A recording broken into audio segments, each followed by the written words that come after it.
And now on Chatterbox, we're lucky enough to have Frank Mills with us. Frank, hello, Hello, welcome. Frank. Hello, Nick. Hi, Sue. How are you today? We We're are good. well, thank you. We're good. Thank you for coming on. Now, Frank, Oh, welcome. this thing goes back a very long way. Yeah, don't we?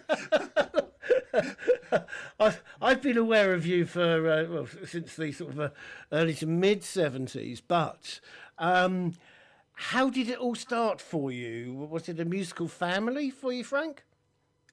It really was. I had 9 uncles and aunts on my mother's side, Wow. and they were all musical. The family had its own band. My grandfather played euphonium at the time, which I don't even know what a euphonium is. I think it's something like a small bass, and they were really into. He was into marching music. He wrote a lot of marching music for the Canadian bands in those days, and war and all that stuff. And my father was a good tenor. He could really sing quite well, but unfortunately he got better as the night went on with a little whiskey here and there, and it really didn't help my career much. I take it that was Scotch whiskey. I'll take it. Absolutely. What else could it Nothing be? but the finest single malt for my dad. Brilliant. He was a character.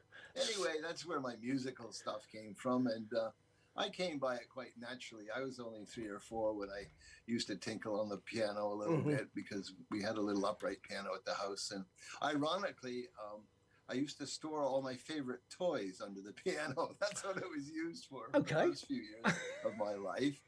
And they were all tractors and harrows and farm equipment.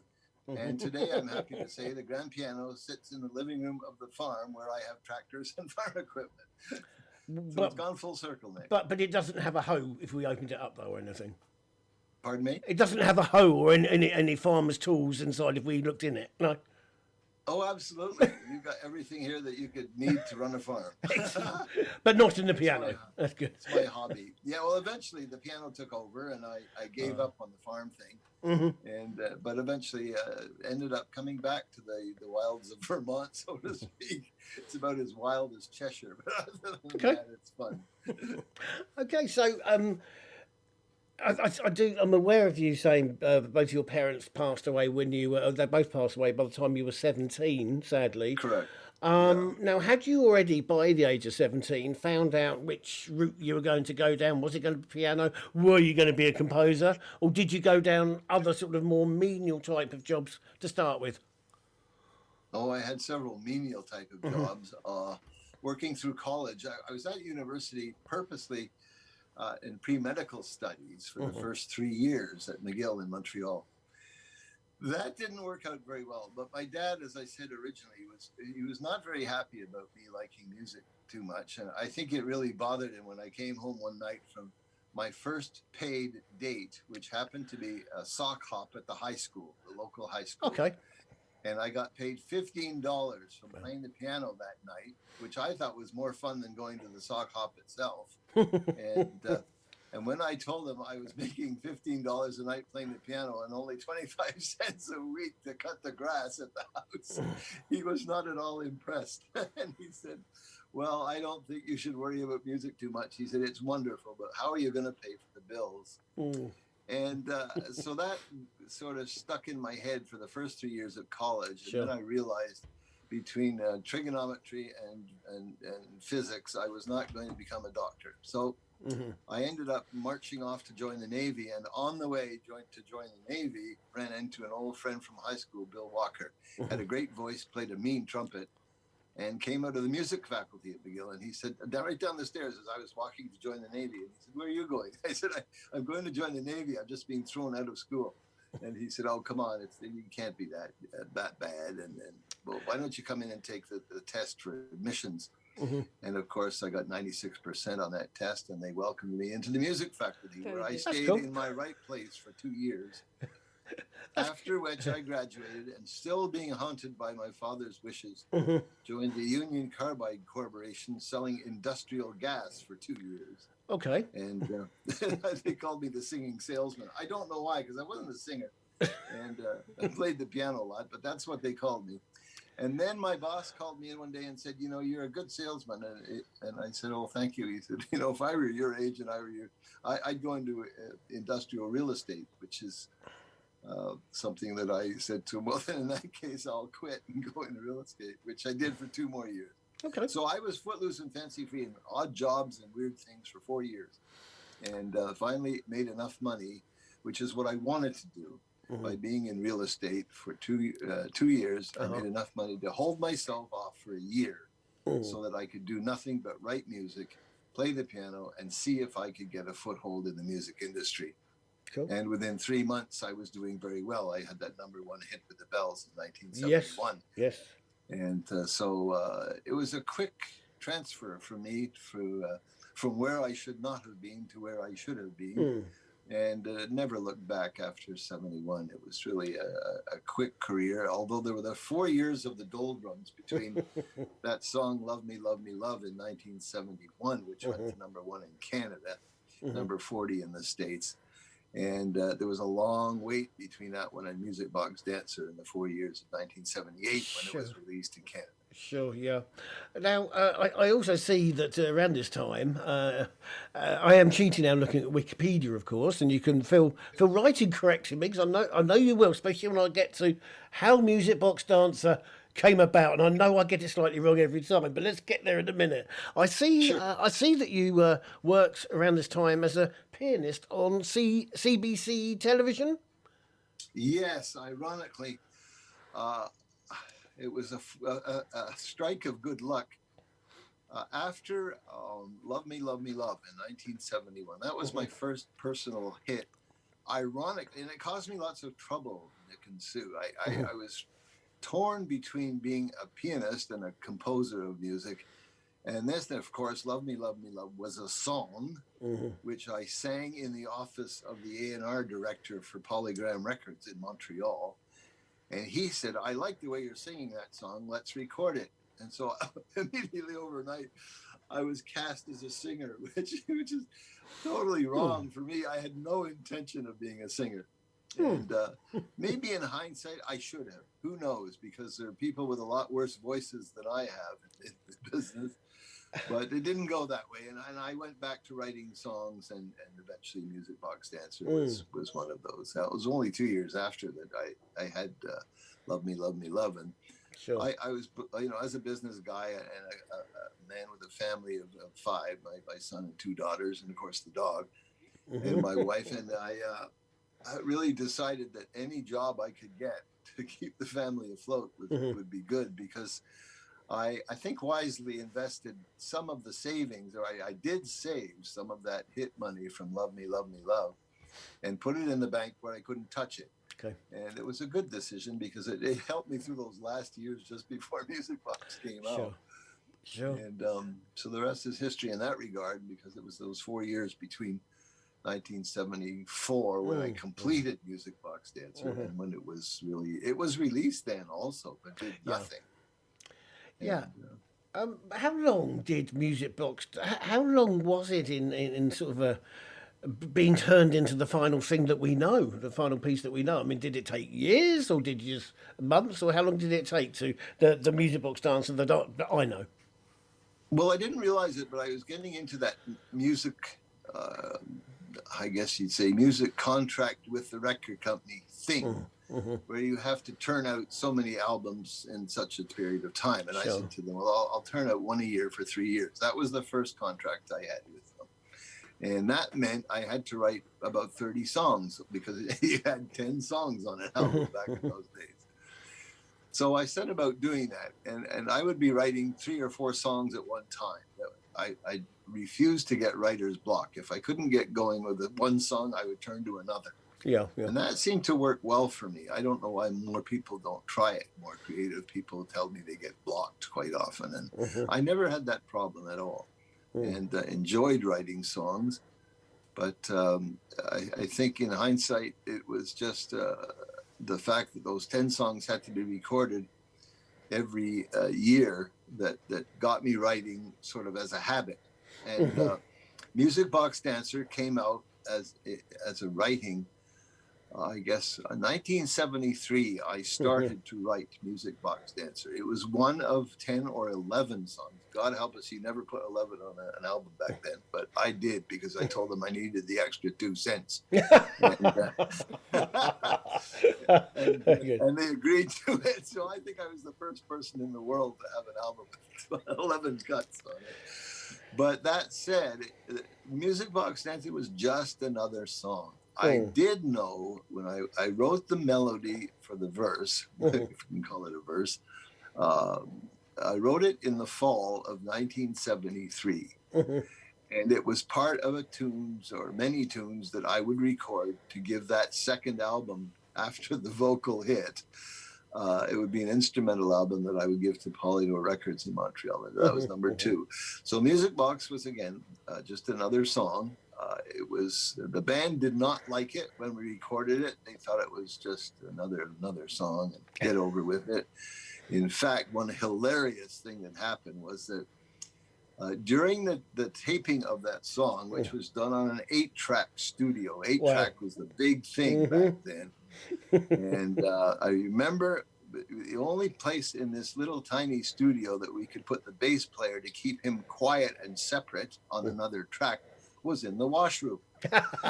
So we sat Nick in the washroom, and he chatted back and forth on his earphones, and we were taking 10, take 11, and take 12. This song was taking forever to get right.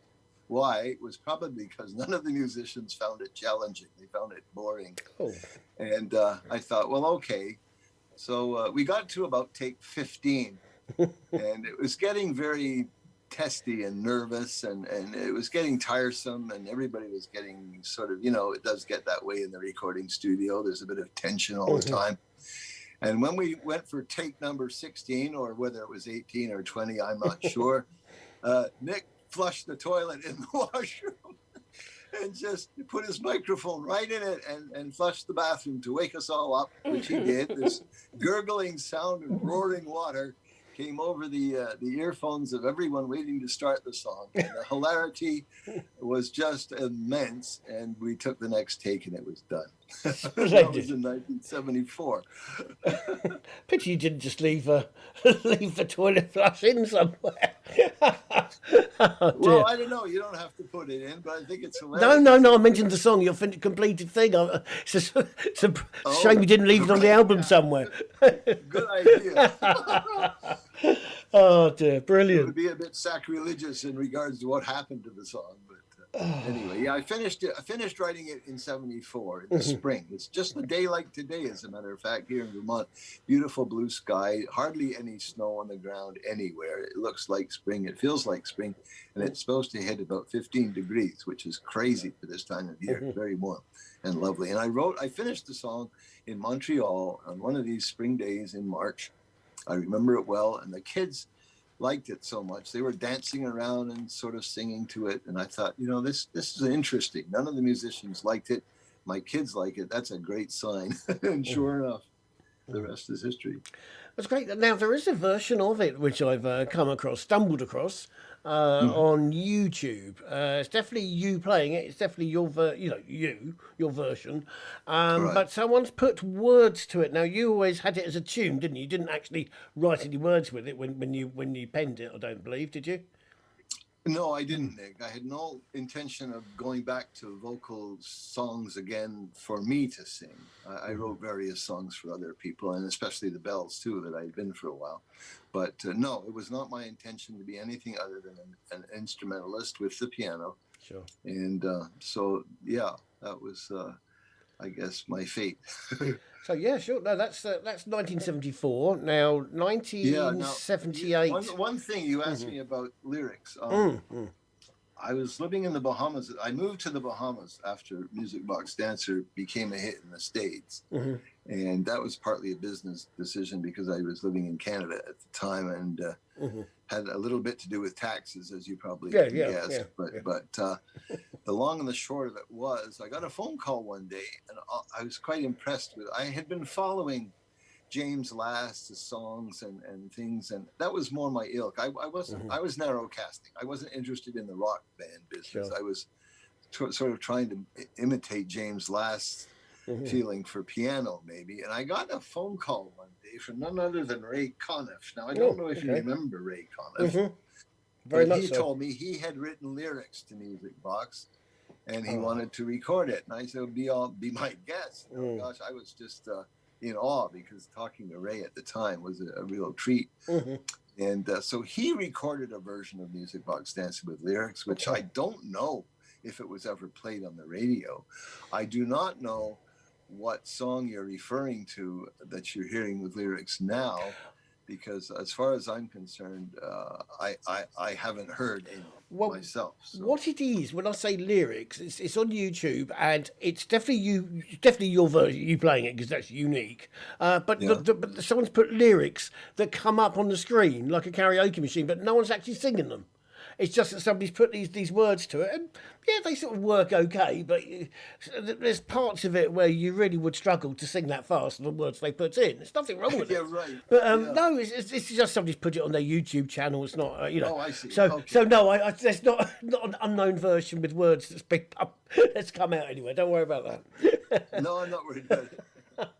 Oh dear. Now we get to this point where I discover Music Box Dancer about the time it got into the Billboard Hot 100. Also, when it got played there, it got played rather unofficially in the 1978 World Cup games here on British telly. They used to have that clip of music. They just used it for that World Cup. Like when it was in Spain, Freddie Mercury's Barcelona became the theme. I think something like that. So for some unknown reason, they used Music Box Dancer for the 1978 World Cup on British TV. Not that England ever qualified, Scotland did. So there you go. Right. So yeah, that's when I first became aware of it. But I'll tell you what I think it is, and then you can correct me, and all the listeners can get the true story. You were sending Music Box Dancer, the single, out to all these different radio stations around the place, and my understanding was it accidentally got sent to a country and western station. They played it to see why on earth it had been sent to them. They played the B-sides, and I think it was on that. And then it ended up being a news theme, and it just snowballed from there. How much of that's correct? Well, you're about 80%, I guess. Brilliant. What truthfully happened was that Music Box was released by Polydor Records in 1974. And it did absolutely nothing. I couldn't give it away. And it was released along with that album called The Poet and I. Oh, yes, yeah. And I did get a call from a fella named John Nice, who's with Valentine Music in London. And he and I became good buddies after a long time. And they publish my music to this day in the UK and Europe. And so in 74, as I said, the song basically, and the whole album went dead. And that takes us next up to 1978, when a chap named Mike Hoppy came from Polydor, England, to Canada in order to, as he said, beef up their A&R, their artist and repertoire department. And Michael and I became good buddies, and he was sort of aware that I was sort of struggling with my family and trying to make it in music, and despite Love Me, Love Me, Love, but that was now a memory in 1978. So we had this record again that was done in 1974, and he said to me, are there any songs of this album being played anymore? And I said, ironically, there are two. One was called The Poet and I, which was the title of the album. And it was a romantic ballad, which I wrote for a disc jockey. Oh, it's a nice track. I do like it. It's a nice track, yeah. Well, thank you. It's a pretty melody. Paul Reed had a program in Montreal, and he used to play music and recite poetry at the time. He, too, liked his Ballantine's whiskey. And I'd take him a bottle, and we'd spend the evening on the air, believe it or not. Very good. And he would read poetry, and he asked me if he could keep playing The Poet and I, because he liked the melody, and he used it as a quasi theme song. Now, Mike Hoppy said, well, what's the other song? And I said, well, it's this amazing little ballad piano tinkly piece that nobody seems to like. but it's getting a lot of airplay, and I don't know who's playing it. I don't know why they're playing it, but that's the facts. And he said, well, I tell you what we'll do. We'll do a test release here. And he said, we'll release a single, a 45, which is how we did it in Canada in those days.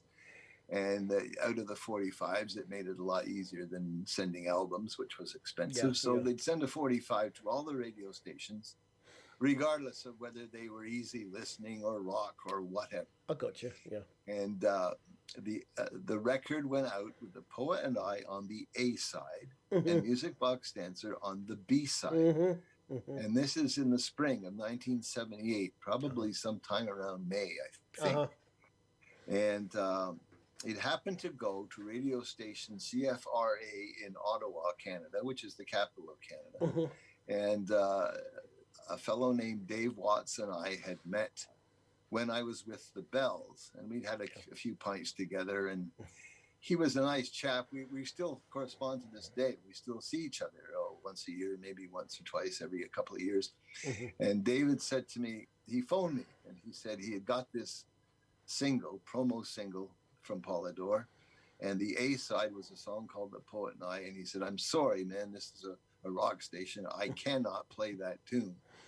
But he said, I'm going to flip it and play Music Box Dancer, which is the B side. And he said, I'm even stretching it by playing that, because we are a pretty well rock station. And let's face it, it's pretty middle of the roadie. And I said, yeah, okay, well, that's very kind of you to play it.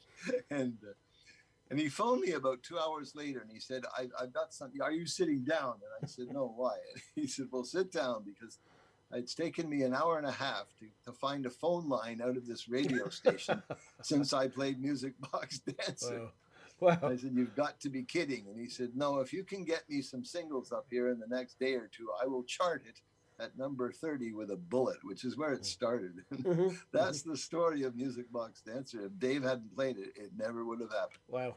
And I wouldn't have heard it. We wouldn't be talking now, and so it goes on. No, yeah, exactly. Yeah, it's an interesting story. I see you had some other interesting little. You had a minor US top 40 hit with Peter Piper. Right.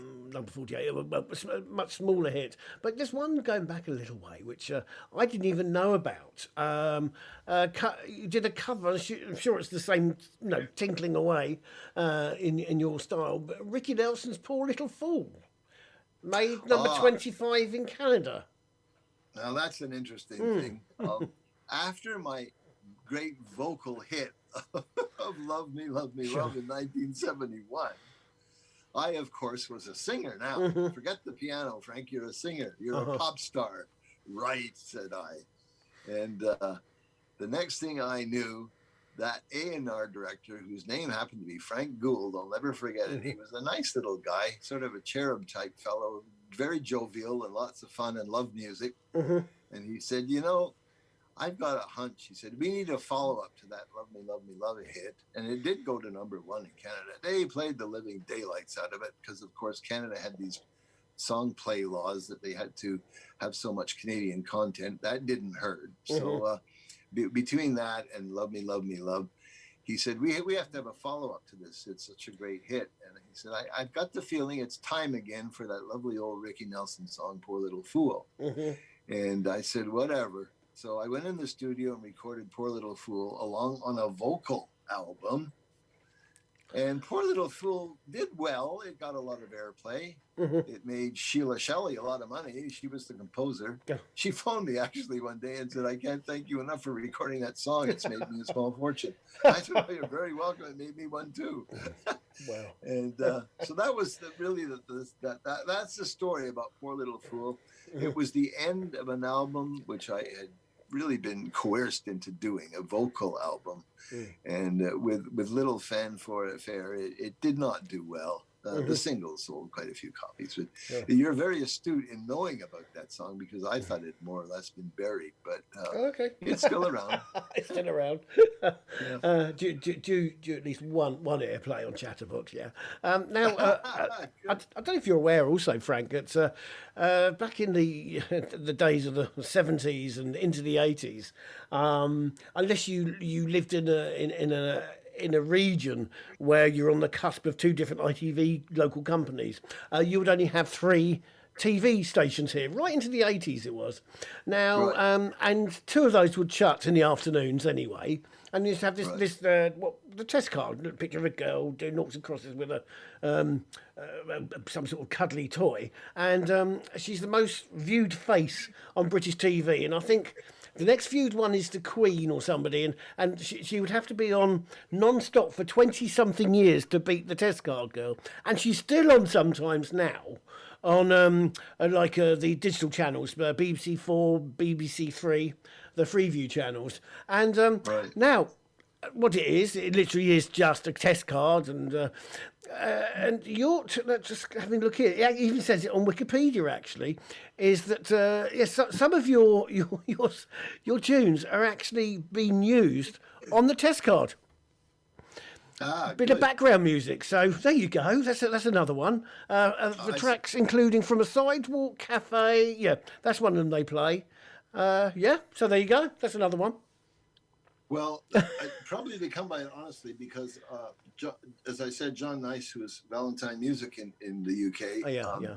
used to get me all sorts of odd jobs. He actually had, I think, the Coldstream Guards recorded music box dancers. Okay. If you All right. can imagine walking down the mall playing music box dancer in a march. I can't. Anyway, among that, music box dancer's probably greatest claim to fame in Britain was that it was used as a theme song for Robinson's Barley Water. Oh, I yes, just yes. don't know what barley water is, but they had it for 4 years. It was quite lucrative.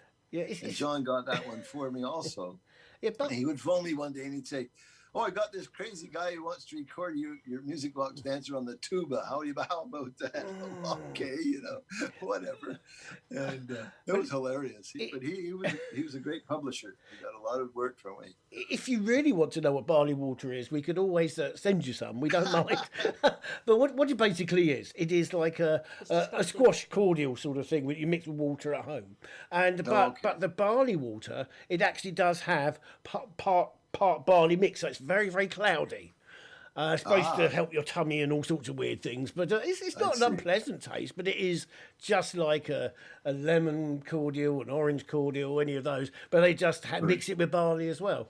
So, yeah, very old-fashioned Victorian type thing, but if you ever want to try some, we'll send I don't it. like it personally. Sue doesn't like it, but there you go. There you Can go. I ask If Frank a Sue question? doesn't like it, I know I won't like it. Oh, Sue wants to ask you a question, please, Frank. Frank, I don't know nothing about piano, sorry to say. If you was going to teach me how to play the piano, which way would be easier? Because you can see... to get another teacher, I have no patience whatsoever for teaching the piano for starters, so that wouldn't be a good thing. But what I would tell you, without having to go through it, because I did try teaching for 2 students, and I finally said to their mother, "You're wasting your money. I can't do this anymore in honesty, because I don't think your children are going to ever learn how to play the piano." So if your question is, where do you start? Is that really what you want to know? Yeah, because you can see the songs in the songbook, but how would you tally those keys, songs, icons, with which one to press on the piano? Well, it's much like learning how to type.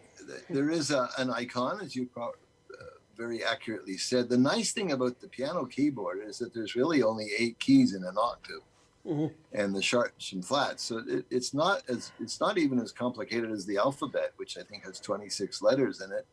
And the piano really only has 10 keys, or 8 keys, but with the accidentals that are between the notes. And I think it's tone, tone, semitone, tone, tone, semitone, semitone, something like that. Anyway, you've got to get to know those cold. When you play a C, you really have to know that you're playing a C and not a D. And ear training is the most difficult part of learning how to play the piano. Some people, ironically, like a typist, can play a piano very well just by relating the icon to the key. I always, and they will never play by ear, but they will, and that doesn't matter either. Some of the greatest pianists have had terrible musical ears and learned to play the piano in a physical sense rather than in a artistic sense.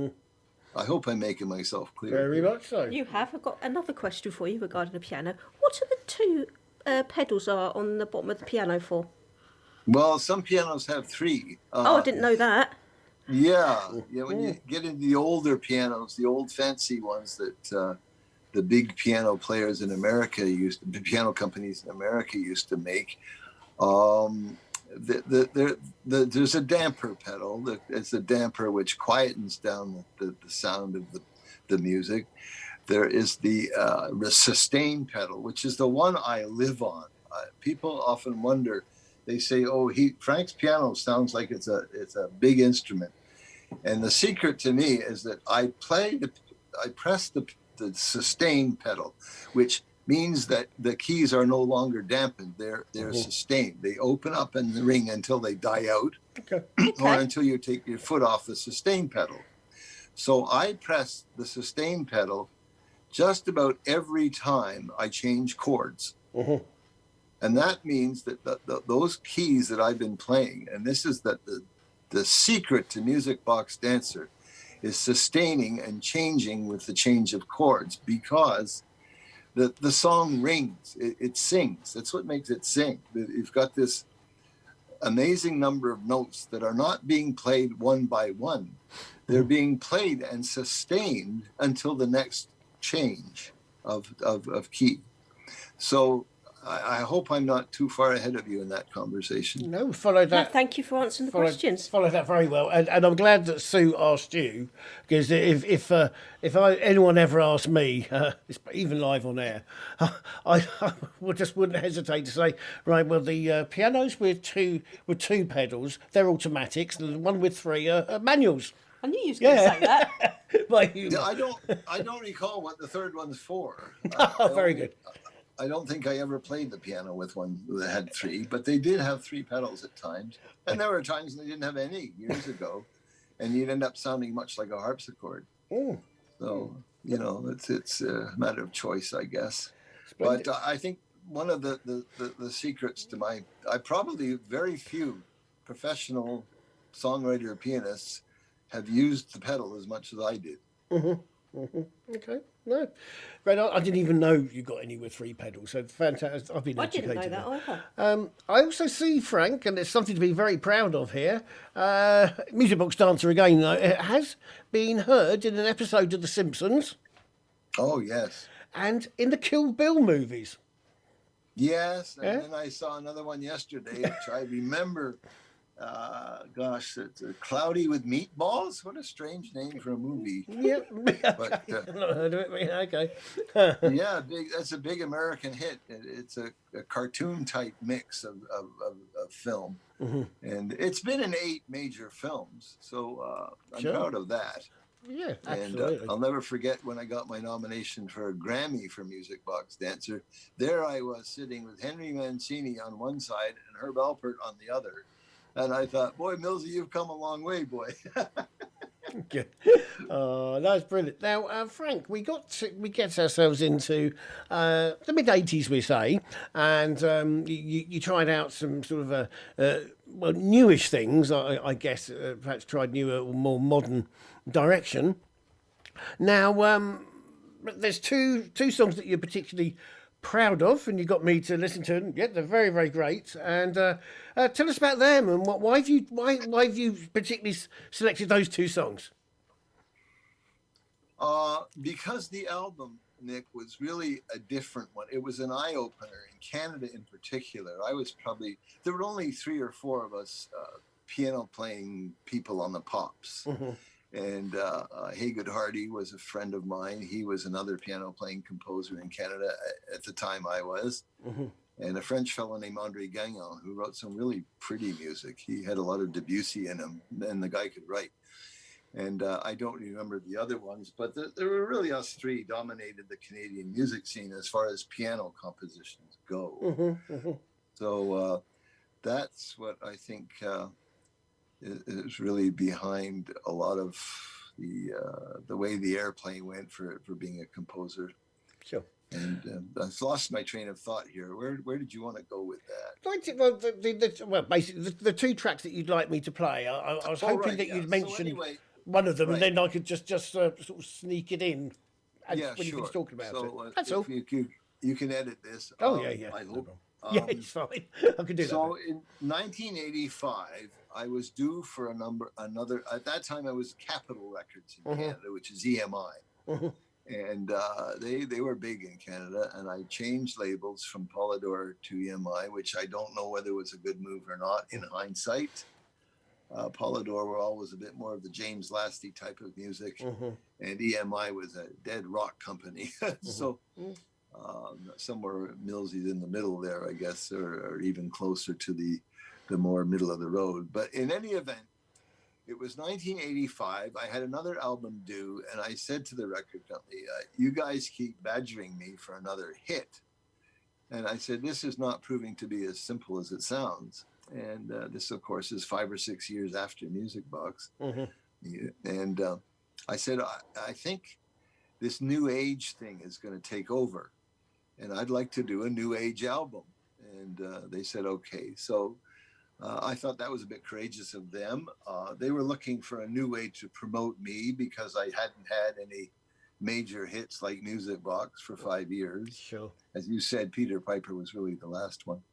And anyhow, I got my good friend Hayward Parrott, who I've recorded with for years, and we're still friends. We see each other as often as we can. And he lives in Toronto, and we're down here in Vermont. But I said to Hayward, I'd like to do an electronic album. It'd probably be the first of its kind in Canada.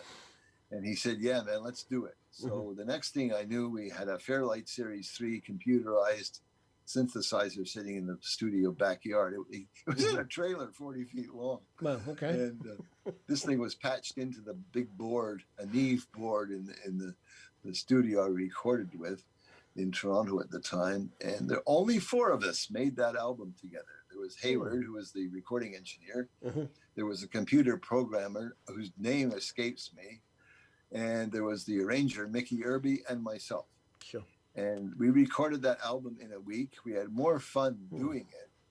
And the Fairlight Series 3 was a marvelous instrument that had just about every instrument in the orchestra you could wish for, as well as the fact that these were not tinny or false instruments. A violin sounded pretty much like a violin, and the horn section was very beautiful, and the big pads you could get out of this.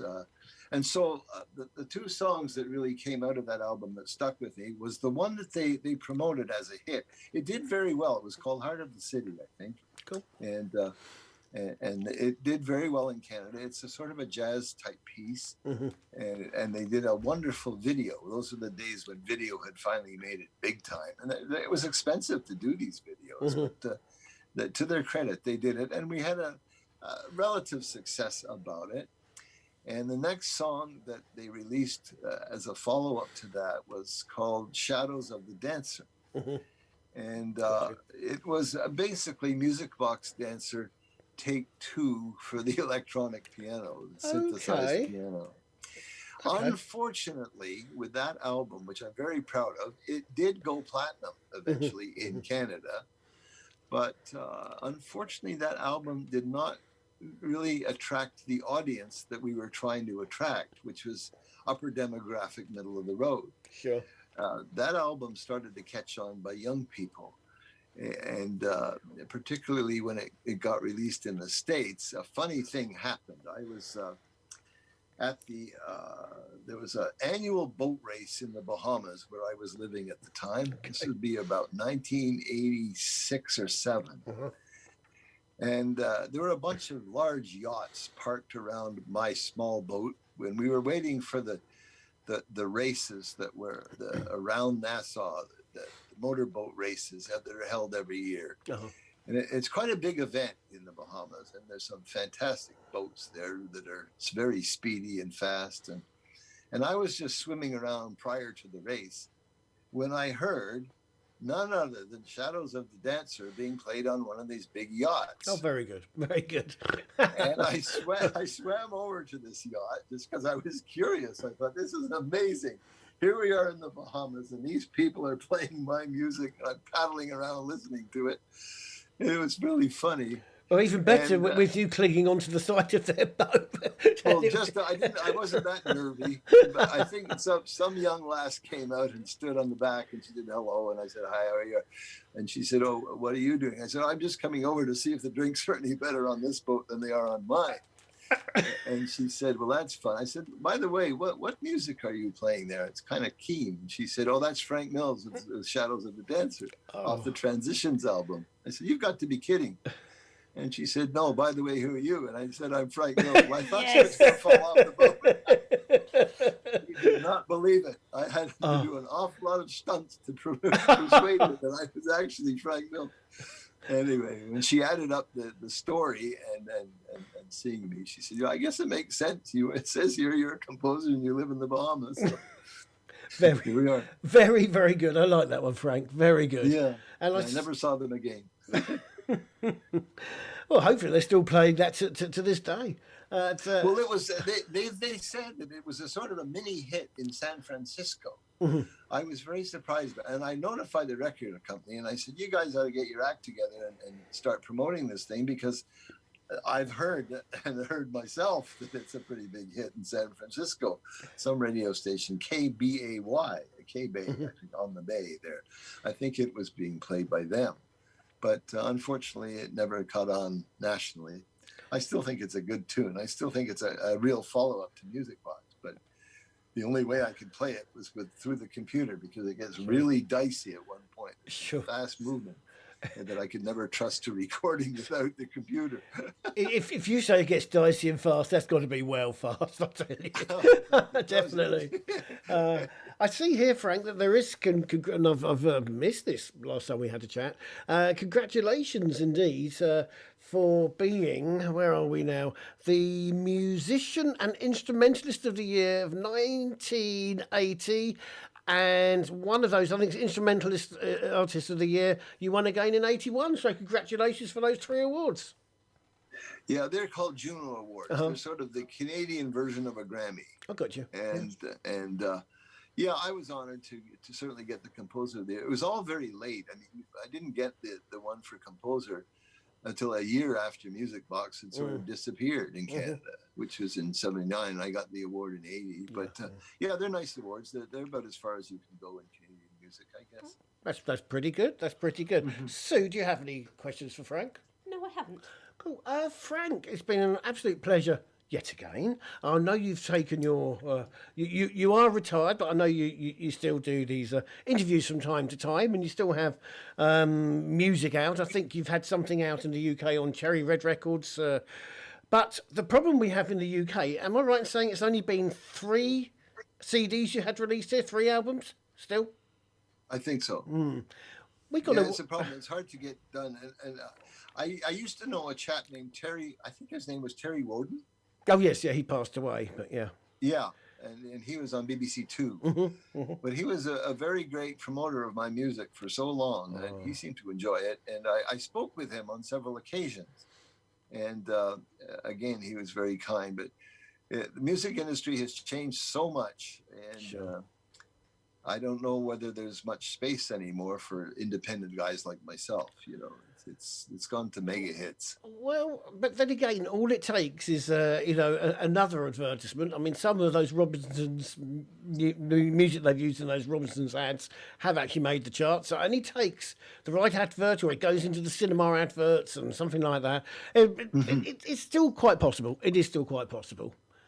It is. There you go. Now, Frank, I know you have a really great website, and that's how I got in touch with you in the first place, way back when. So tell us what your website is, please.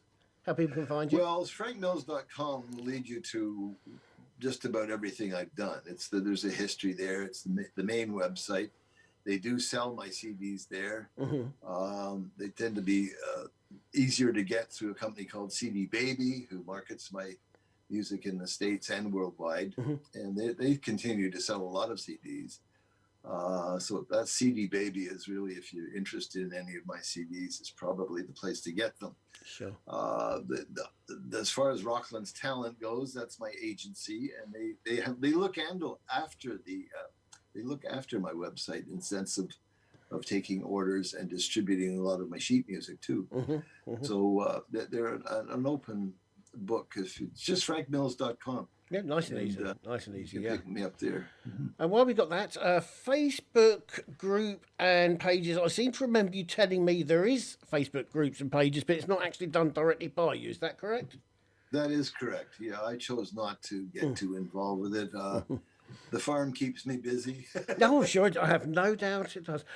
This is going to be totally out of context now, but one question I want to ask before we say bye-bye is, have you ever toured in the UK or Europe? I did some promotional tours in the UK and Europe, which would involve the record company setting it up, basically. And yes, I did come to London. I did several what would have been interviews, mostly radio interviews, again on BBC Two. That's years ago. Sure. I did part of that same tour was in Germany. I did gas, Germany, Austria, Switzerland, and went to Holland, which I enjoyed, the Netherlands, all of that, and really spent a lot of time there. In fact, I did a couple of U.S. Air Force bases in Europe at the time too. But I would say I did about 30 concerts. In Germany was very supportive of Music Box Dancer. And I remember doing one big TV show in Germany when they couldn't figure out how to make Music Box interesting. So they brought in a full live, what are those wonderful Lipizzaner horses, and tied them to the piano. And that's how I played Music Box Dancer. Yeah. So I remember when we chatted to you the last time on Swinging Radio England, I remember it was the live shows, you probably recall, and people were sending messages in, and there was somebody from the Netherlands said, oh yes, it got to number 10, and somebody said, I remember that in the charts in Germany, and it did do awfully well for you, didn't it? So, it must be great hearing feedback like that, still today. It actually went to number 1 in, I think, 23 countries. Amazing. And New Zealand was a big one for me, and Australia. Gold records out of both countries. Amazing. Of course, Japan was a massive market for me, and still is. Well, it's just as well this programme goes to 12 stations in New Zealand, isn't it, really? Yeah, excellent. Well done. Thank you. Frank, it's been an absolute pleasure to chat to you again. Thank you very much, Frank. Thank you for coming on. Welcome. Do keep safe, and I hope we do get to have a chat another time, Frank. But we really appreciate your time, and thank you. Well, you're very, very welcome. It's nice to talk with you. And Sue, it's your welcome addition here. So God bless you both, and stay well. And take care, Frank. Thank you very much. And you, Frank, and thank you. Bye-bye now. Bye-bye. Bye-bye.